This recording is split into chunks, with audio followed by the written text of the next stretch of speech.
So would Nani ever give up Lilo? I mean, with the death of Lilo and Nani's parents, Nani was forced to step up and take responsibility for herself and her little sister, and that made her life extremely hard. Like, she has had to constantly work from a young age to support her family. Her limited free time means she can't socialize or date like a typical 20-something can, and somehow she had to balance everything while raising her sister. Nani has had to sacrifice a lot to remain Lilo's guardian, which was particularly difficult because Nani knew she wasn't perfect. While she did the best she could, sometimes she yelled. There were times where she struggled to stay on top of managing her family's home, and she didn't always have the answers for Lilo.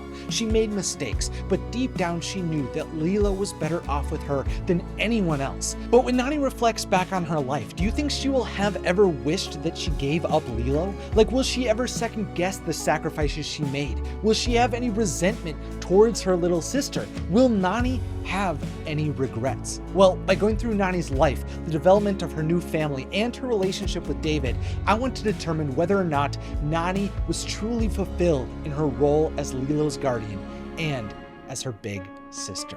By the way, if you're new here, I'm Isaac. I make videos about Disney and animation's greatest stories, characters, and worlds, which I believe can help us remain connected to our childhood wonder, ultimately empowering us to follow our passions and pursue our dreams. Now, to begin to understand Nani, I think there's no better place than by understanding her deepest fear. You see, at Nani's core, her greatest fear is that Lilo will someday be taken away, which is literally shown to us when Experiment 300, whose primary function was to scare populations into submission, transformed into cobra bubbles and threatened to take Lilo from Nani. This shows that there's nothing worse in Nani's mind than having her sister ripped away from her. And that's why she's continued to fight. Nani has literally had to battle for her sister ever since their parents died. While grieving their loss, she immediately had to go up against the state to prove that she was capable of looking after her sister. Nani's entire adult life has been dedicated to keeping her family together.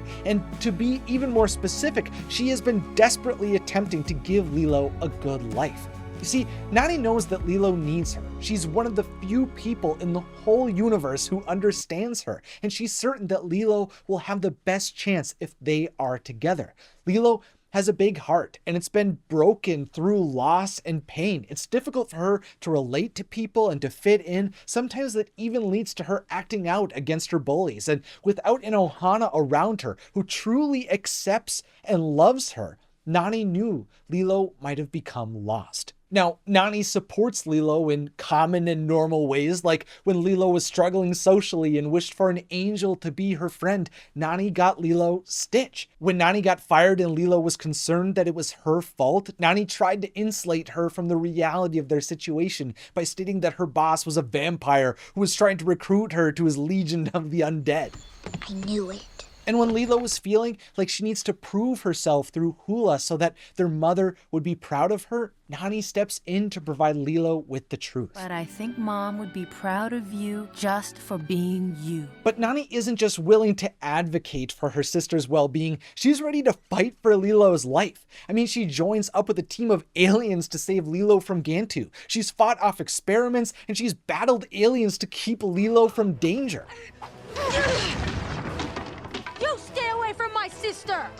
Now, of course, there are times where she has wished that her life could have gone in a different direction. Nani has wished that she could go back to just being a kid. There were times where she delayed her dating life with David because of how crazy her life had become. And she's felt ashamed for where she has ended up in her life. It was especially hard to confront her high school friends who lived in New York and Los Angeles while she was still a service worker in Hawaii. But it's not like Nani and Lilo wanted to go anywhere else. Hawaii was where their family was from. This is where they surfed, where they went to hula, and where they went to school. It was just hard for Nani to see her friends go so far while she felt like she hadn't gone anywhere. Through the surfing trophies and medals in her room, it's even possible that Nani could have become a pro surfer if her parents wouldn't have passed on. But it seems that's a life that she will never experience. And for a long time, I think these sacrifices were particularly difficult for Nani too, because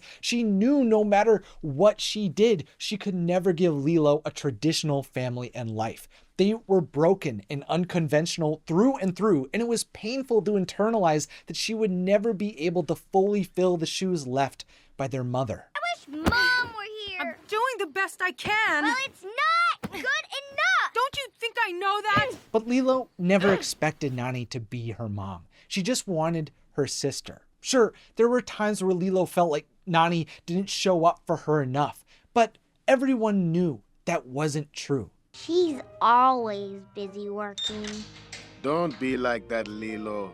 She's only doing it for you. Nani gave everything she had to Lilo, and for a long time that was enough for them. But of course their Ohana would get a lot bigger than just the two of them. Once Lilo and Nani welcomed Stitch into their Ohana, their fortunes changed dramatically. Stitch became Lilo's best friend, Jumba and Pleakley moved in and became her uncle and aunt as well as her alien babysitters, and Cobra Bubbles became a close family friend and confidant. Together they all rebuilt and expanded Lilo and Nani's home, and everyone began to help out. They eased Nani's burden. Like Stitch made lunches for everyone, he baked, and he did laundry. Jumba would create inventions for Lilo and Stitch that often saved their lives, and Pleakley was always willing to support Nani at home in a variety of unconventional ways.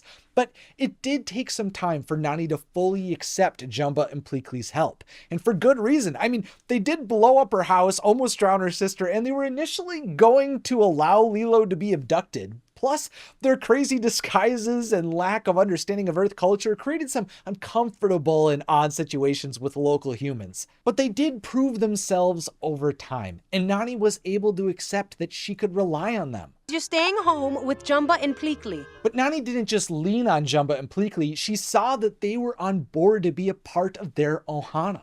Remember what Ohana means? Nobody gets left behind. Or forgotten. They know what it means. They prioritize one another, and they truly love Lilo. Nani began by including them in holidays, movie nights, and even family pictures. But eventually, Nani fully embraced them as her family, sometimes even more than Lilo did. Our family is you and me, Jumba, Pleakley, and Stitch. That's 5 family members, and 3 of them are aliens. But that's what our Ohana is. The truth is that Nani hasn't just successfully been able to look after Lilo, she's rebuilt their family again, and she's done a good job at it. It's clear to everyone that's closest to Nani, as well as the greater community, that she has accomplished a lot. And it's actually because of this family that she's created that she's able to also find love. Nani and David are actually able to build a relationship because of this support, by establishing a community of individuals who could also watch over and lift up Lilo. Nani was able to have the freedom to open herself up to the man she loved. And it seems like they are inevitably able to create a life together. I mean, we see them traveling on cruises, going on snowboarding trips, and they even made their pilgrimage to Graceland. Clearly, Nani was eventually able to move beyond surviving because of the family that she established with her little sister, who also turned out really well, by the way. I mean, before the age of 10, she saved the planet on multiple occasions and became the first ambassador of Earth within the Galactic Armada. So with all of that in mind, do I think Nani would have ever given up Lilo, or will she have any regrets over not giving up Lilo? No, I don't think so. I mean, literally the whole story of Lilo and Stitch is about family. That's what Ohana means. Nobody gets left behind or forgotten. That is what Lilo and Nani's parents taught them, so there's no way that Nani would have ever wanted to leave Lilo behind before she was ready to face the world on her own. Of course, Nani didn't ask for this. I'm sure her life would have gone in a completely different direction if her parents were still alive, but they aren't. And she's done a fantastic job of keeping it all together. Sure, there have been many tough, stressful, and crazy times. There have been some really dark days, but Nani never gave up because she knew what she was doing was meaningful. She built a new family, has been providing Lilo with the best life that she can give her, and Lilo has become a brave and kind-hearted girl. Yes, Nani and Lilo have not had an ordinary life, but because of Nani, they've gotten to face it all together. Being responsible's hard. Yeah, but it can be pretty satisfying when you raise a good kid. Consider following for more Lilo and Stitch videos like this one. And finally, I'm Isaac Carlson. Thanks for watching, and have a magical day.